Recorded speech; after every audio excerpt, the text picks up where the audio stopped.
In 2024, building a great direct-to-consumer company is harder than ever, but still totally doable, especially if you launch outstanding products with a great strategy. So today we're going to dive into product strategies from 10 D2C marketing legends who reshaped the e-com landscape. And we're going to pick the case studies from this huge article from the pre-product blog, but I'm going to try and keep each case study to a minute or less. So hopefully by the end of this video, you'll have a laundry list of approaches for your next launch, and you kind of can sort and pick and filter which one's applicable, which one isn't. Okay, cool, let's dive in. The first strategy we're going to look at is releasing a pro-grade product at a consumer price point. And we're going to look at Great Jones for the example here. So what they do is they sell cast iron skillets and Dutch ovens and pots in a kind of chef grade standard, but at a price that the average kind of home cook enthusiast can afford. And they pair this with amazing design and lovely Shopify site. And all that together means that they can price themselves much higher than the standard supermarket equivalent, but it's not so unattainable that a D2C model wouldn't work. So that's a really nice approach to take and kind of build a brand off the back. The next approach is to target a narrow niche and expand to the rest of the category. And we're going to look at Native for that, who used to be called Native Deodorant, I think.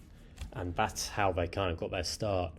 They released a healthy, I should say not unhealthy, deodorant, and its active ingredient was charcoal, which was in contrast to all the big companies which have these nasty active ingredients. And they really kind of formed this kind of good for you, less toxic kind of image around the deodorant. And then once they had that market really working for them, they then expanded into this, moisturizing lotions, creams. They've got a charcoal toothpaste out, I think, as well. And all that kind of helped them raise their average order value and have their shoppers not just buy deodorant, but also buy other stuff as well. So that's another approach to take. Number 3 is somewhat related to number 2, actually, and it's expanding your online offering to sell partner products. So instead of expanding the kind of offering of your site with your own products, you could sell partner products which are kind of have some affinity or similarity in attitude to your main offerings. And the example we're looking at here is Brooklinen, who are a big D2C bedsheet company. And what they do is they have something called Spaces, which sells products which could complement their bed products, but aren't in competition with. So for example, this side table. So what could you do to, what could you sell from your site, which isn't in competition with your main offering, but could again push that average order value up and kind of create some nice synergy. The next brand we're going to look at is BarkBox, and they sell dog food as well as dog other things in a direct-to-consumer way. And the strategy that they employed earlier on is to niche down by locale. So by this I mean they released a new dog food, and instead of just having one packaging design, they actually had packaging designs for lots of the big major American cities. So you can see here there's Philly, Wisconsin, California, New York, and I think there was several different designs, and depending on where you ordered it from, you'd get your own city's dog food packaging. And you can imagine how amazing this would be for marketing as well as kind of customer affinity with the product. And I feel like this strategy is something a lot of different D2C brands could use. It feels like a lot of different industries could take this approach. The next strategy we're going to look at is from a brand called Beauty Pie, who have been coined as the Netflix of beauty.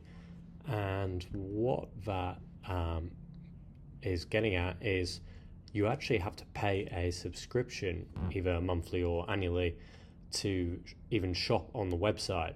And their whole angle is that they say beauty is overpriced, beauty products that is, and they sell much cheaper prices, like much closer to cost, but you have to just pay a subscription price to have access to those prices.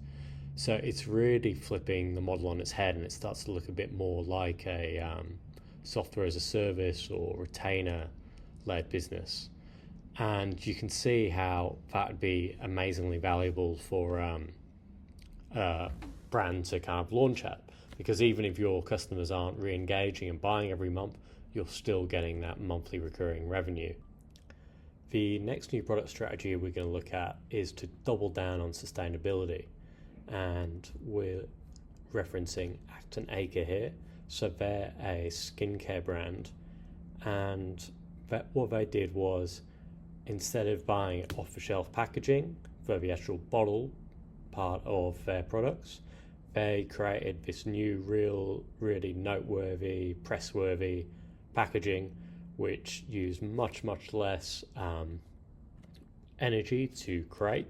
So even if it's still created out of plastics, the actual carbon footprint is much less. And while sustainability has kind of been in the public eye in this way for a long time now, there's still these staggering statistics. So 72% of Gen Z would spend more money on a service if it was sustainably produced. So you can see how this would be a great idea for a new product launch, or just something to hang your hat on in terms of your branding in general. The next new product approach is to apply your opinionated philosophy to a new market.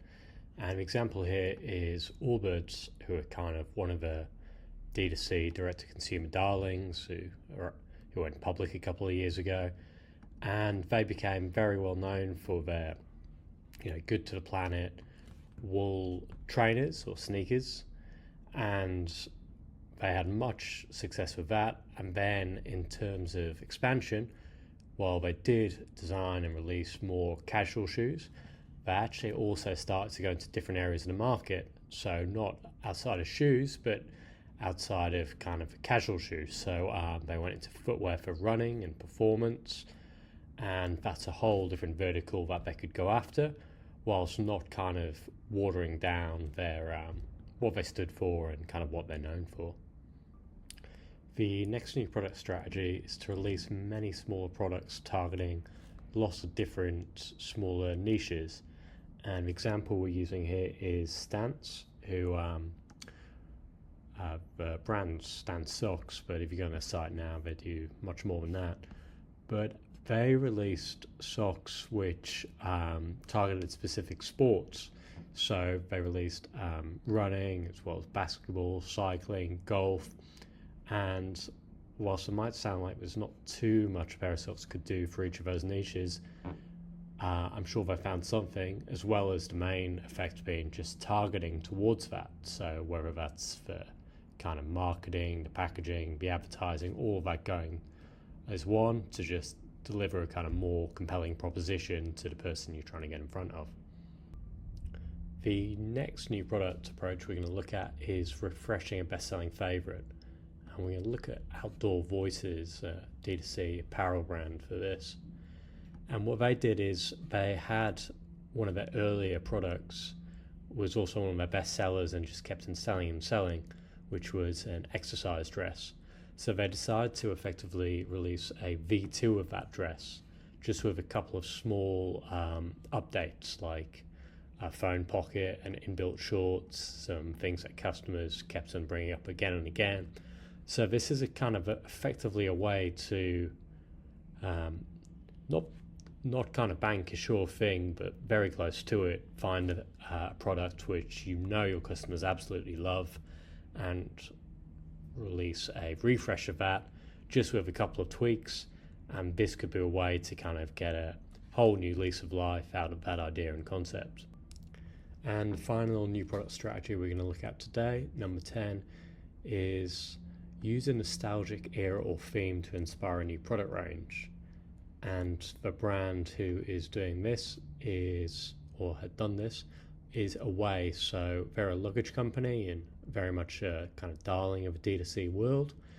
And what they did is they released a colorway of suitcases which were inspired by their favorite iconic mountain towns like Aspen or Burbia, and in that kind of golden era of skiing, kind of I don't know if that's 50s or 60s, 70s or something around that.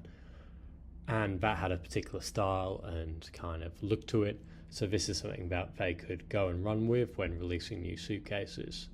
And I guess this kind of approach of getting inspired for a new colorway or new theme, this would lend itself to products or brands who release the same kind of product again and again, but they just change the style up or the color or the theme. So maybe, I'm not sure if that could be a t-shirt company, it could be a luggage company like Away, but that's the Thames strategy to look at.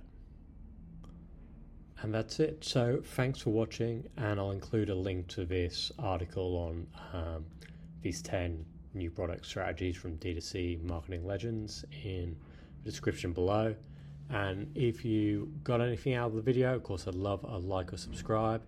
And as always, if you're looking to sell pre-orders from your site, I'll include a link to pre-product, which is the Shopify pre-order app that I spend my time working on. And that's it. Cool. So have a great week. Bye.